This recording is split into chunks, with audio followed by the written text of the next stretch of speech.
Hello, in this video we are going to discuss JEE Advanced Paper 2. In first question हमें क्या दिया है, इसमें टेम्परेचर डिफरेंस हमें जेड है इसकी डायमेंशन फार्मूला में बताना है और हमें चीज़ें दी हुई हैं। Temperature difference can generate EMF in some material, let S be the EMF produced per unit temperature difference between the ends of the wire, sigma the electric conductivity and K thermal conductivity of the material of the wire। तो हमें Z बताना है, इसमें sigma electrical conductivity है, K thermal conductivity है और temperature difference S है वो EMF पर यूनिट टेम्परेचर, ऐसा कर सकते हैं हम। ठीक है, हमें क्या क्या चीज़ें दी हुई हैं। अगर मैं करंट इलेक्ट्रिसिटी जो हम लोग पढ़ते हैं, ये करंट इलेक्ट्रिसिटी और ये जो हीट में जो फ्लो ऑफ करंट होता है, हीट करंट, उसकी बात करें तो यहाँ पर हम लोग पावर को कैसे लिखते हैं, V/V²/R। इसको मैं और कैसे लिख सकता हूँ, R को अगर मैं सिंप्लीफाई करूँ तो इसको ये कंडक्टिविटी और रो L/A, तो L/A हो जाएगा। हीट वाले केस में हम लोग क्या लिखते हैं, dQ/dt, तो ये भी पावर ही हुआ, KA delta T/L, suppose length.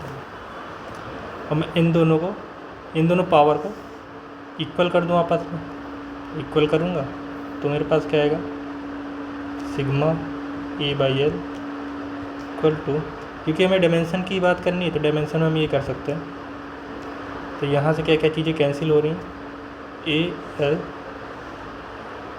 यहाँ से हमारा सिग्मा अगर मैं निकालूँ, सिग्मा क्या आ जाएगा, ये आ गया। ठीक, और हमें जो सवाल में दिया है S EMF produce per unit temperature, तो यस को मैं क्या लिख सकता हूँ, ε/ΔT, ये लिख सकता हूँ। तो इसको मैं और सिंप्लीफाई करूँ अगर, तो डेल्टा T और यहाँ पर क्या आ जाएगा,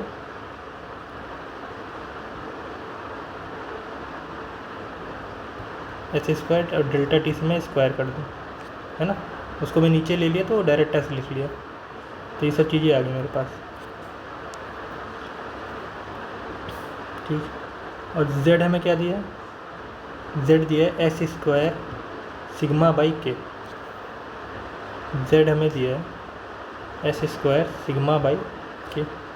तो यहाँ से मैं अगर S² को यहाँ ले जाऊँ तो S² इंटू सिग्मा हो जाएगा, S² इंटू सिग्मा को मैं यहाँ पर लिख दूँ, तो जो मेरा Z आएगा वो क्या आएगा,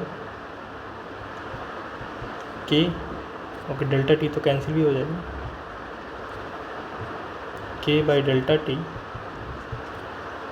ठीक, K/ΔT इंटू 1/K, तो K एंड K कैंसिल हो गया, तो जो हमारा Z आया 1/ΔT, मीन्स Z की जो यूनिट होगी बस T माइनस इनवर्स, T नहीं केल्विन, यूनिट होती है ना, केल्विन होती है, क्या है, तो Z में सिर्फ और सिर्फ K इन्वर्स होना चाहिए, ये नहीं होगा, ये ठीक, B हमारा सही ऑप्शन है।